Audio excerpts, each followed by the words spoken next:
안녕하십니까. 부산은행 신탁사업단 주세령 과장입니다. 법정 의무 교육인 퇴직연금 가입자 교육을 시작하도록 하겠습니다. 첫 번째로 퇴직연금 제도에 대해서 설명드리겠습니다. 기업에서 불입하는 퇴직급여 제도에는 사내적립인 퇴직금 제도와 사회적립인 퇴직연금 제도로 나뉩니다.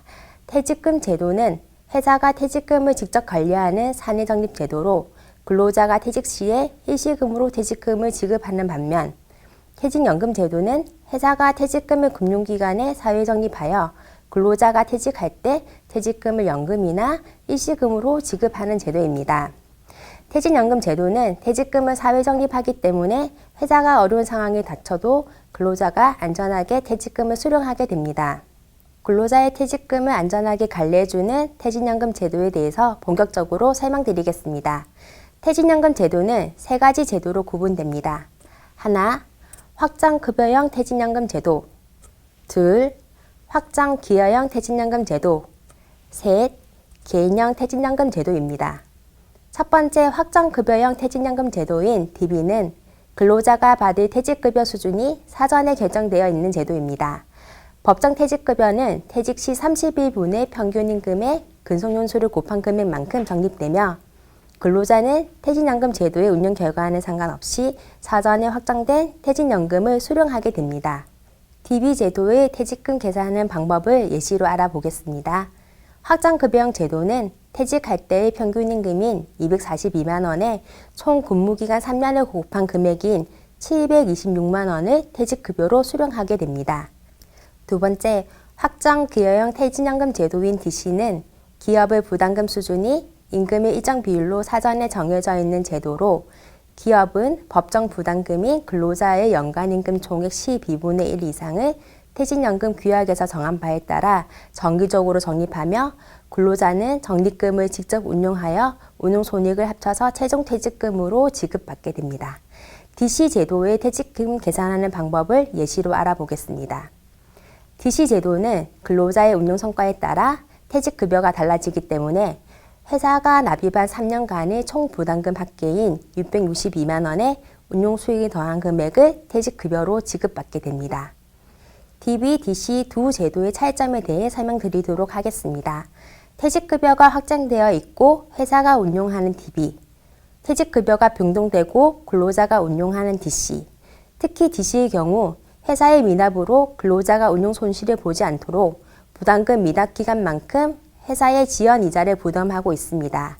DC는 근로자가 직접 운용하므로 DB와는 다르게 법정 사유가 충족되면 중도 인출이 가능합니다. 다음은 세 번째로 개인형 퇴직연금인 IRP입니다. IRP의 경우 근로자의 퇴직급여를 수령하거나 개인의 여유자금을 적립하여 노후자금으로 활용할 수 있는 퇴직연금 전용 계좌입니다. 퇴직연금을 가입한 근로자는 퇴사 시에 IRP 계좌를 통해서 퇴직금을 수령하게 됩니다. IRP 계좌에는 근로자가 퇴직하거나 이직할 때 퇴직금이 적립되고 근로자는 퇴직금을 은퇴 시점까지 운용하다 은퇴 시점에 퇴직금을 일시금이나 연금으로 수령하게 됩니다. 또한 가입자가 본인의 자금으로 추가 납입이 가능하며 추가 납입한 금액에 대해서는 세액 공제가 됩니다.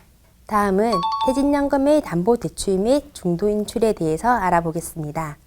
퇴직연금 제도는 근로자의 수급권 보호를 위해 권리 양도 또는 담보 제공이 불가능하나 법정 사유와 요건에 해당하는 경우에는 가능합니다.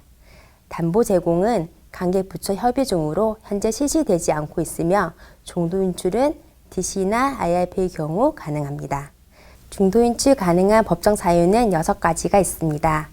첫 번째는 무주택자인 가입자가 본인 명의로 주택을 구입하는 경우, 두 번째는 가입자나 배우자, 부양가족의 6개월 이상 요양이 필요한 의료비를 가입자 본인의 연간임금 총액 12.5%를 초과하여 부담하는 경우, 셋째는 가입자가 중도인출 신청일로부터 5년 이내에 개인 파산 선고를 받은 경우, 넷째는 가입자가 중도인출 신청일로부터 5년 이내에 개인 회생 절차 개시 결정을 받은 경우, 다섯째는 그 밖의 천재질병 등 피해로 고용노동부 장관이 정하는 사유와 요건에 해당하는 경우, 여섯 번째는 무주택자인 가입자의 전세보증금 및 임차 보증금 마련을 위해 중도 인출하는 경우입니다. 위 사유에 해당하는 경우 적립금의 100% 이내에서 세금 공제 후 중도 인출 가능합니다. 다음은 퇴직연금 제도 중단 및 폐지 시 처리 방법에 대해서 알아보겠습니다. 회사의 폐업, 노사 하합의 결정 등에 따른 퇴직연금 제도가 폐지되는 경우 기존 적립금은 근로자의 IRP 계좌로 이전이 되고 해당하는 근무기간만큼 퇴직금을 중간 정산한 것으로 간주합니다. 반면 회사의 일시적인 재정 압박으로 퇴직연금 제도가 중단되는 경우에는 제도 폐지 때와는 달리 근로자의 IRP 계좌로 이전되지 않으며 추후 제도를 재개할 수 있기 때문에 퇴직급여에 대한 지급과 적립금 운용, 적립금 운용 현황 통지 및 가입자 교육 등에 관한 업무는 지속적으로 수행되어야 합니다. 다음은 퇴직 시 급여 지급 절차 및 개인형 IRP 제도의 적립금 이전에 대해서 알아보겠습니다. 지금부터는 퇴직급여 지급 절차에 대해서 자세히 설명드리겠습니다. 근로자는 퇴직을 결정하면 본인이 원하는 금융기관에 개인형 IRP 통장을 개설해야 합니다. 금융기관은 퇴직자에게 개인형 IRP 가입 확인서를 발급합니다. 퇴직자는 회사인 사용자의 퇴직 신청을 하며 퇴직 신청을 받은 사용자인 회사는 퇴직연금 사업자에게 퇴직급여 지급 신청을 요청합니다. 퇴직연금 사업자는 지급 신청 즉시 운용 중인 퇴직연금을 매도하여 근로자가 원하는 개인형 IRP 계좌로 세전 퇴직급여를 이전해 줍니다. 사용자인 회사가 확정급여형 제도로 설정했으면 관할 세무서에 퇴직소득세 과세이연 신고를 해야 하며 만약 DC 제도로 설정한 회사인 경우에는 은행에서 과세이연 신고를 대행합니다. 마지막으로 퇴직자는 개인 IRP 계좌에 입금된 퇴직금을 연금 또는 일시금으로 신청 가능합니다. 근로자의 퇴직급여는 IRP 계좌로 이전함이 원칙이나 이전 예외도 있습니다. 첫째, 만 55세 이후에 퇴직하여 급여를 받는 경우. 둘째, 퇴직급여액이 300만 원 이하인 경우. 셋째, 근로자 퇴직급여 보장법에 따른 담보대출 금액을 상환하는 경우가 있습니다. 퇴직금을 개인형 IRP로 이전하면 다음과 같은 세 가지 효과를 볼 수 있어서 좋습니다. 첫째, 퇴직소득세 과세이연.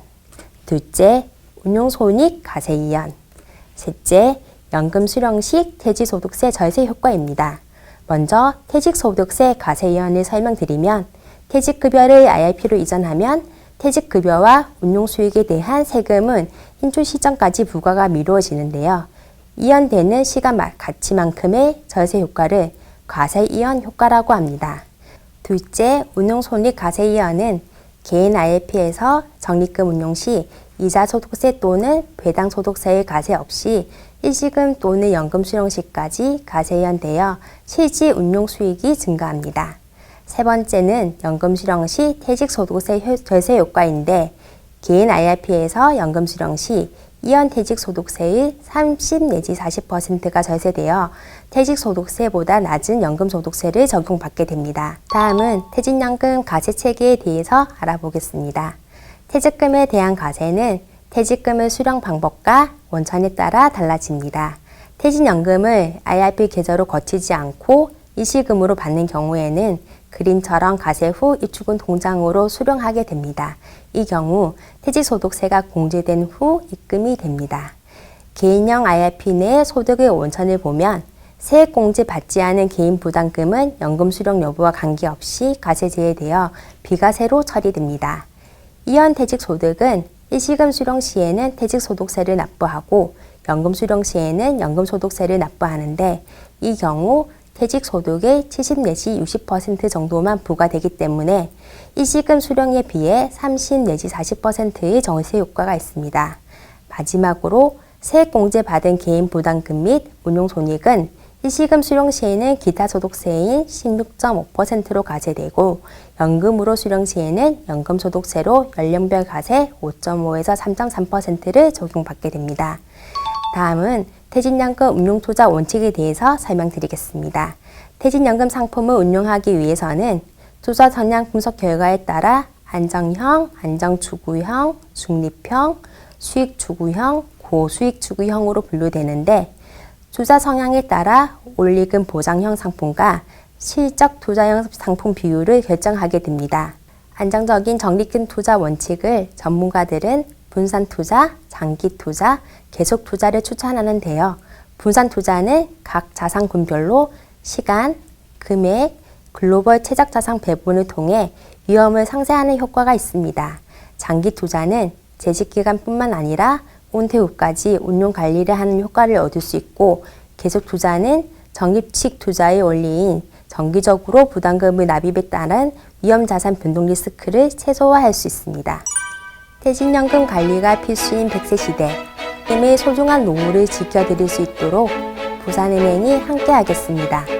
이상으로 부산은행 퇴직연금 가입자 교육을 마치겠습니다. 감사합니다.